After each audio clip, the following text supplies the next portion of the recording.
I've been hearing rumours from some LMS engines at London. Each one I meet in that area has the same story. Tell me none of this is true. How am I supposed to know what rumours you're talking about if you don't tell me what they are? Get to the point.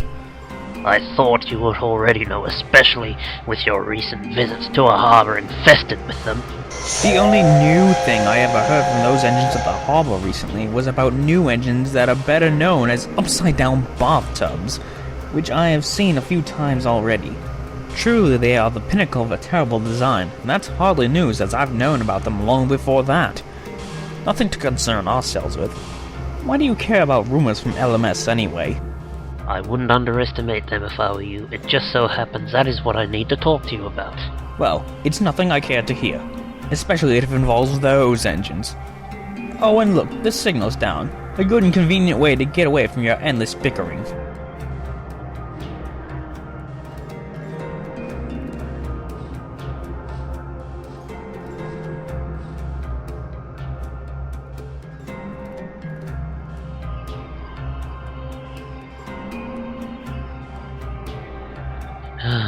Why do I even bother talking to him? Talking to him is about as useful as someone trying to use a chocolate kettle to brew tea. Still no sign of Lord Rathmore. How much longer do we have to tolerate Goliath?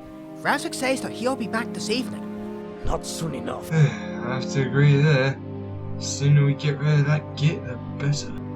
Why are you two still talking about him? Goliath hasn't done anything wrong since that accident. And besides, Frederick said to give him a chance, even if for a little while. There's no sense in keeping on about it. Oh, you're the one to talk, Barry.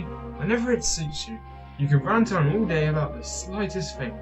The point is, our railway's being turned into a joke because of Goliath. Oh, come on, that's not true. Frederick would... Oh, do you think so? Some lorries laughed at me and Gerald yesterday. Francis is right. Those buggers will probably laugh at us again next time we see them.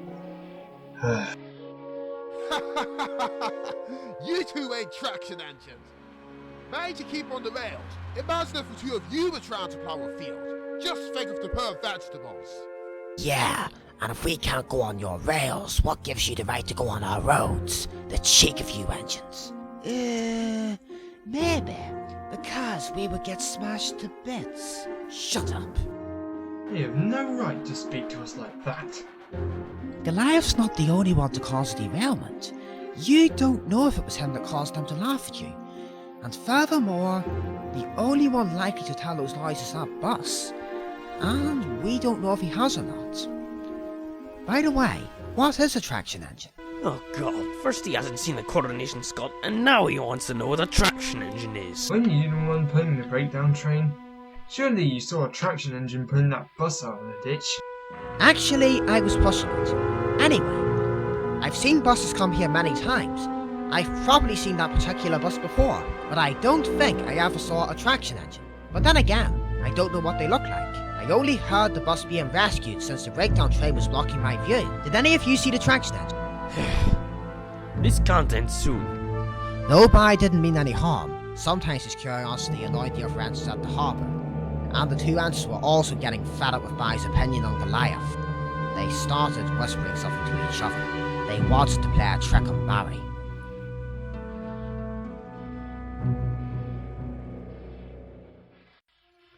You two wouldn't be trying to sleep, would you? You can't go to sleep now. You have a train to take. I know, as I'm the one that arranged it for you. Now! What? Barry jumped at the sudden rush of steam from Gerald's cylinders. He now realised he had been trapped. What was that for? I thought you two were trying to sleep. I'd blow steam at you if my fire was lit. Barry! Och, Barry. Surely you didn't think you did it on purpose. You know how it is. Haven't you had a nightmare about an animal on the track? It takes longer than a few minutes to drain.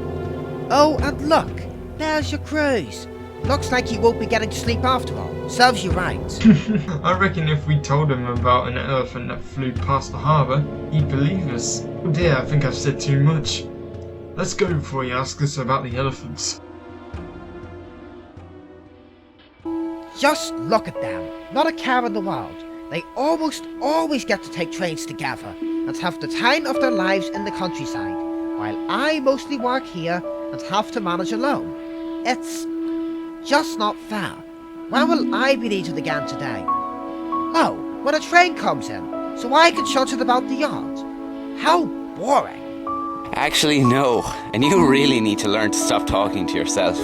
How long have you been standing now? Long enough to hear you mention when you think you'd be needed. What are you... Hold on, wait. What did you mean by no? A slow goods train will be stopping at the station, and we need to bring some loaded vans to the station it'll be stopping at, and attach them when it arrives. We need to get there before it so it can start again as soon as possible. But who's gonna look after the trains while I'm gone? No other engine stays around here as much as me. You seem awfully concerned for someone that would rather get away from the harbour for a while. I will put that under the category of not our problem. Once Bai's fire was burning nicely, he was soon coupled up to the vans. Railway workers were still loading them with things that had been brought in by ship.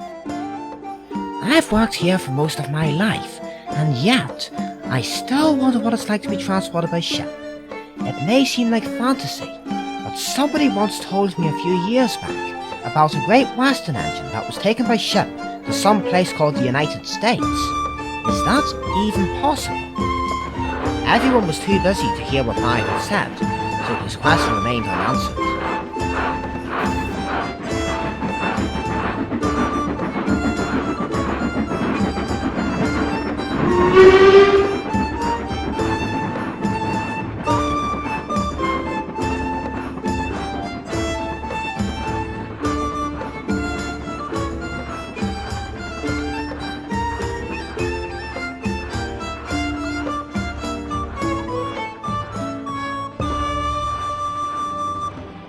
Once Bai got to the station, he had been told to reverse into a siding. Within 10 minutes he could hear the goods train approaching.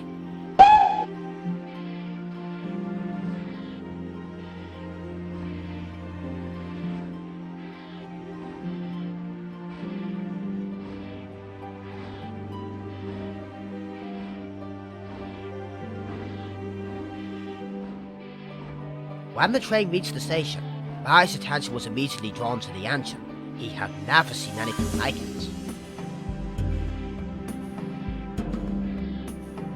The crew of the engine called Bai's driver over. Within a few minutes, Bai's driver came over to tell Bai about the situation. They're going to need us to help them up the hill as well.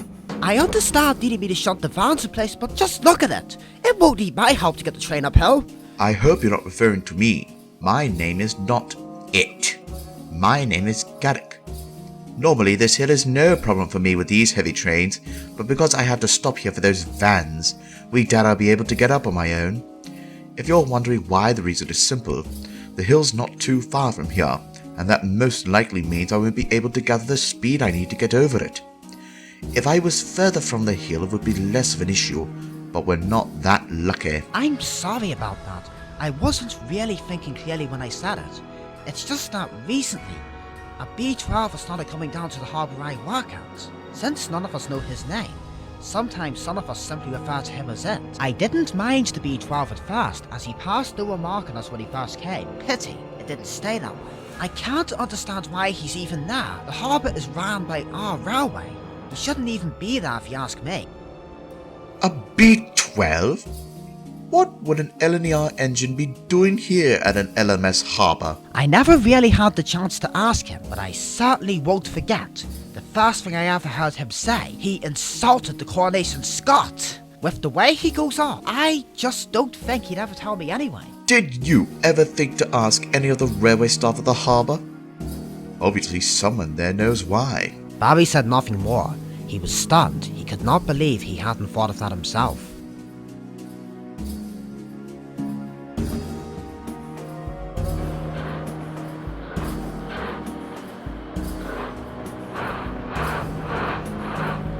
Once the vans had been put in place, Bai ran round to the back of the train.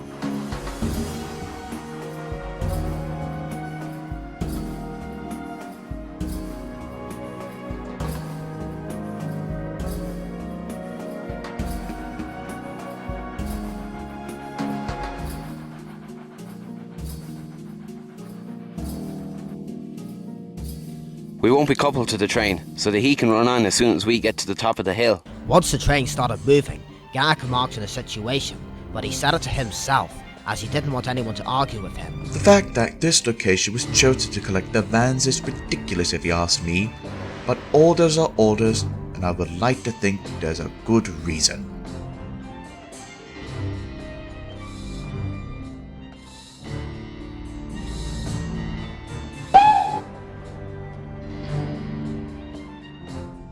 When they got to the hill, Vi found the train was far heavier than he expected, and yet, it still seemed to weigh more the further they got up the hill. He could barely take in the idea of Garrick doing this on his own.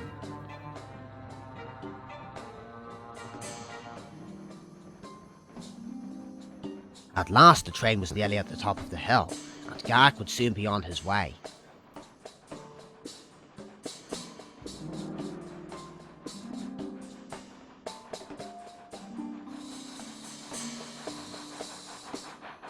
Up until we got to the hill, it's like he was taking the train by himself.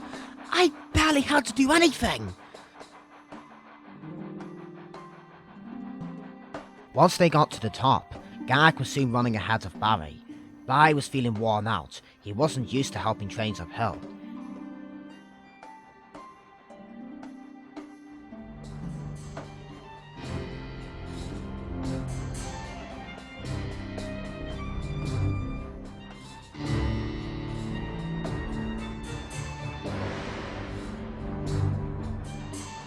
Barry wanted to stop in the viaduct to rest, as he had never been here in his life and wanted a chance to look around, but he knew it wasn't an option.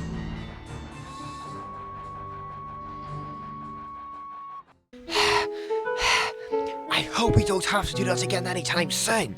The hill didn't seem to bother him at all, but I'm completely knackered. I can't believe it. He was still able to move that train even after that hill. You know, we actually made all the difference between that train getting to where it needs to go and a potential hazard. Don't forget Garrick is used to going uphill with heavy trains. I hear Lord Ratmore is supposed to be coming back today. Who knows, maybe he's already back. I never thought I'd actually say this, but I'll be glad to go back to the harbour. I was feeling a lot better after his driver's reassurance. With all the work he had to do, he had almost forgotten that Lord Rathmore would finally be back in the evening.